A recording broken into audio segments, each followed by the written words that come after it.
दोस्तों वैभव सूर्यवंशी की शानदार 50 ने बिलाखिर इंडिया की टीम को ज़िम्बाब्वे से पहली जीत दिलवा दी है और ये काफ़ी लंबा दौरा रहा है इंडिया का, जो कि 1 महीने से भी अब ऊपर का टाइम हो चुका है। 2 मैच खेले थे इंडिया ने, आयरलैंड के साथ T20 मैच और क्लीन स्वीप हुआ था। उसके बाद फिर 5 T20 मैचेस की सीरीज़ थी इंग्लैंड के साथ। फिर इंग्लैंड में भी ये वाइट वॉश हुए, 4-0 से एक मैच बारिश की वजह से धुल गया था। और फिर वनडे सीरीज़ हुई थी इंग्लैंड के साथ, वनडे सीरीज़ भी 2-1 से इंडिया हार गया था। तो अब ज़िम्बाब्वे के साथ, यानी कि अफ्रीका अब चला गया इंडिया, और ज़िम्बाब्वे के साथ इसकी जो 3 T20 मैचेस की सीरीज़ है वो हो रही है। आज उसका पहला मैच था, 126 के ऊपर ढेर किया पहले ज़िम्बाब्वे को। और ज़िम्बाब्वे की टीम आज बिल्कुल क्लूलेस और आउट ऑफ कलर दिखाई दे रही थी, जिस तरह उनको रिसेंटली T20 सीरीज़ हरा के गया है बांग्लादेश। हालांकि टेस्ट और वनडे में ज़िम्बाब्वे ने जीता था वो जो मार्का था बांग्लादेश के साथ, लेकिन T20 के अंदर बांग्लादेश ने शिकस्त दी थी और सीरीज़ शिकस्त दी थी ज़िम्बाब्वे को। आज का मैच कुछ इसलिए ज़्यादा इम्पोर्टेंस रखता था क्योंकि लगातार मैचेस हारती आ रही थी टीम इंडिया, और टीम इंडिया को आज किसी न किसी तरह से ये जीत ज़रूरी थी, जिसमें वो कामयाब भी हुए हैं। लेकिन वैभव सूर्यवंशी का आज टीम में आना और इंडिया की टीम को आज काफ़ी अरसे के बाद T20 के अंदर तकरीबन 6 लगातार मैचेस हारने के बाद ये आज उनकी पहली जीत थी, जो कि उन्होंने यकतरफा मुकाबले के बाद ये मैच जीता है। और कप्तान शहरियार अय्यर को भी आज दूसरी जीत मिली है जब से वो कप्तान बने हैं। लगातार उनके खाते में हार ही आ रही थी, और उनकी बहन ने भी एक कंट्रोवर्शियल पोस्ट के ऊपर लाइक कर दिया था कि भाई मेरे जो भाई हैं वो सांपों के साथ खेल रहे हैं, यानी कि इंडियन टीम के अंदर मेरे भाई के अलावा सारे सांप हैं जिनके साथ मेरे भाई खेल रहे हैं, जिस वजह से टीम इंडिया रिज़ल्ट ओरिएंटेड नहीं हो रही, क्योंकि एक बंदे के ऊपर ही सारा फोकस किया जा रहा है और वो कप्तान है शहरियार अय्यर।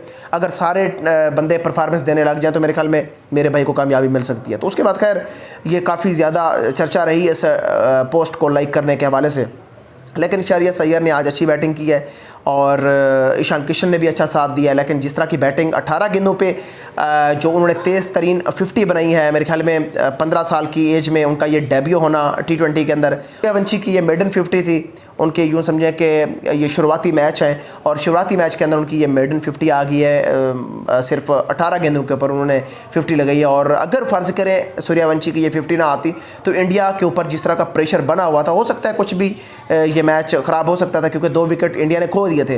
लेकिन लग रहा है कि इस सीरीज़ के अंदर जो डोमिनेंसी है वो इंडिया की रहेगी, क्योंकि पहला मैच वो एकतरफा जीत गए हैं और उन्हें पता चल गया है कि ये पिच किस तरह की है। तीनों मैच हरारे के अंदर होने, और हरारे की जो पिच है वो कोई इतनी बैटिंग पैराडाइज पिच होती नहीं है। लेकिन आज जिस तरह सूर्यवंशी ने बैटिंग करके दिखाई है, बिल्कुल ही आसान पिच लग रही थी। और जिस तरह फंस रहा था शुरू में मैच, इंडियन बॉलर जो हैं उन्होंने बहुत अच्छी बॉलिंग की, खासतौर पर मयंक यादव और प्रिंस यादव ने क्या कमाल की बॉलिंग की है। दोनों ने तकरीबन 8 ओवर में 4 विकेट देकर कोई 35-36 रन दिए। तो मेरे ख्याल में इंडिया का जो यंग टैलेंट है उसने अपनी पावर दिखाई है। दोनों की बहुत अच्छी नपी तुली बॉलिंग की वजह से तो आज एक कंट्रोल मिल रहा है टीम इंडिया को। अगर वो कंट्रोल ना मिलता तो मेरे ख्याल में 170-165 का जो टारगेट था वो काफ़ी ज़्यादा परेशान कर सकता था। फ़र्ज़ करें उधर से सूर्यवंशी भी ना चलता तो टीम के ऊपर जिस तरह का प्रेशर चल रहा था इंडिया की टीम, तो ये मैच कहीं पे भी जा सकता था। बहरहाल ओवरऑल गौतम गंभीर के मुंह पे तमाचा है जिस तरह सूर्यवंशी ने इनिंग्स खेली है। और मेरे ख्याल में अगर आयरलैंड के दौरे के ऊपर डेब्यू करा दिया जाता सूर्यवंशी का, तो मेरे ख्याल में सीरीज़ के रिज़ल्ट कुछ अलग होते।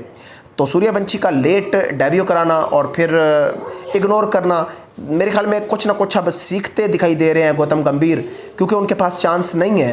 अगर इंडिया ये सीरीज़ भी हार जाता था तो मेरे ख्याल में वापस आने की गुंजाइश नहीं थी इंडिया को।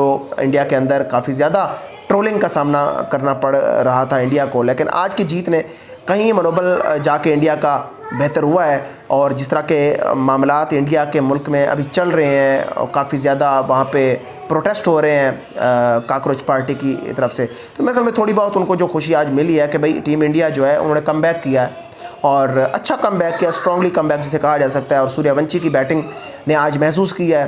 तो बहरहाल कोई भी इंटेंट नज़र नहीं आ रहा था, कोई होम क्राउड का प्रेशर नहीं था। आज ज़िम्बाब्वे ने प्रॉपरली मतलब पैथेटिक किस्म की बॉलिंग करवाई और फिर बहुत ही घटिया किस्म की उन्होंने बैटिंग करी।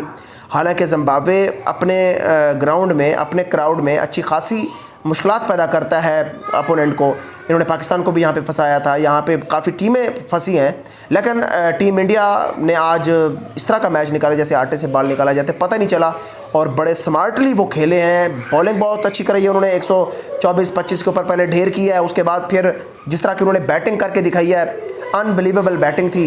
और थ्रू आउट सूर्यवंशी के आउट होने के बाद भी उनका जो रन रेट था वो तकरीबन 10 के आसपास ही रहा है, और 13 कुछ ओवर में उन्होंने ये 126 का टारगेट अचीव किया है। तो बहुत बहुत मुबारक टीम इंडिया को, और ख़ास तौर पे जो गौतम गंभीर परेशान थे उनकी स्ट्रेटजी थोड़ी सी रंग लई है। तौर पे जिस तरह की ओपनिंग जोड़ी उन्होंने उतारी है जिसमें अभिषेक शर्मा मुकम्मल तौर पे नाकाम रहे, लेकिन सूर्यवंशी का स्लॉट काफ़ी ज़्यादा फ्रूटफुल रहा है, और मेरे ख्याल में अब अगले मैच में भी आपको सेम यही स्क्वाड नज़र आएगा, और नज़र आना चाहिए ये स्क्वाड, क्योंकि टीम इंडिया जो है वो इस वक्त मुझे बैलेंस में नज़र आ रही है। और उनके जो 2 बॉलर हैं मयंक यादव और प्रिंस यादव, ये अर्शदीप से और कृष्णा से बहुत अच्छी बॉलिंग करा रहे हैं, नो डाउट। हालांकि जो उन्होंने स्पिनर डाला है बिश्नोई, वो भी एक नॉर्मल स्पिनर के तौर पे आज उन्होंने परफॉर्मेंस दी है, हालांकि इसकी जगह पे अच्छा स्पिनर आ सकता था। मेरे ख्याल में ये बहुत ही अच्छा इनका सेटअप है, ये क्लीन स्वीप करने की पोजीशन में हैं, और ये कर लेंगे अगर इस तरह का इंटेंट इन्होंने दिखाया, इस तरह की बैटिंग कर गए तो ये कर सकते हैं। लेकिन अगर पिच थोड़ी सी चेंज करता है जिम्बाब्वे तो इंडिया फंस भी सकता है, क्योंकि इंडिया का आज जिस तरह का आगाज़ रहा है या जिस तरह की बॉलिंग इंडिया के पास है, तो जितनी भी मुश्किल पिचेस इंडिया जिम्बाब्वे बनाएगा तो उसका बेनिफिट जिम्बाब्वे को तो मिलना ही है, लेकिन मुझे लग रहा है कि ज़्यादा जो उनका बेनिफिट है वो टीम इंडिया को मिल सकता है, जिस तरह की उनकी नपी तुली बॉलिंग रही है आज, और जिस तरह उन्होंने जिम्बाब्वे के बल्लेबाजों को कंटेन किया है, और बिल्कुल भी किसी भी मौके पे उनको हाथ खोलने का मौका नहीं मिला। जब जब उन्होंने हाथ खोलने की कोशिश की है वहीं पे उनको विकेट मिलता रहा है। तो स्पोर्ट्स मंच हमारे चैनल का नाम है, लाजमी आपने सब्सक्राइब करना है, बेल आइकन आपने लाजमी प्रेस करना है।